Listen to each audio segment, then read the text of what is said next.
خبر دیں آپ کو ایشیائی ترقیاتی بینک نے 38 کروڑ 10 لاکھ ڈالر قرض کی منظوری دے دی ہے۔ قرض کی رقم پنجاب میں زراعت، تعلیم اور صحت کی سہولیات پہ خرچ کی جائے گی۔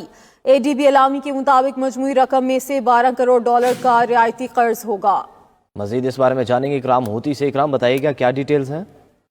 جی، ایشیائی ترقیاتی بینک نے 38 کروڑ 10 لاکھ ڈالر پاکستان کے لیے قرضے کی منظوری دے دی ہے، اور یہ رقم صوبہ پنجاب میں زراعت، تعلیم اور صحت کی سہولیات پر خرچ کی جائے گی۔ مجموعی رقم میں سے 12 کروڑ ڈالر کا رعایتی قرضہ ہوگا۔ مجموعی رقم میں سے 40 لاکھ ڈالر کی امداد شامل ہوگی۔ رقم کے ذریعے پنجاب میں تعلیمی سہولیات کو بہتر بنایا جائے گا۔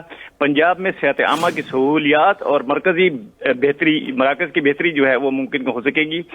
اس کے ذریعے چھوٹے کاشتکاروں کو سہولت فراہم کرنے میں مدد ملے گی، اور چھوٹے کاشتکاروں کو جدید زرعی سہولیات فراہم کرنے کی جو پروگرام ہے اس کو آگے بڑھایا جائے گا۔ جی ٹھیک ہے، بہت شکریہ اکرام اپڈیٹ کرنے کے لیے۔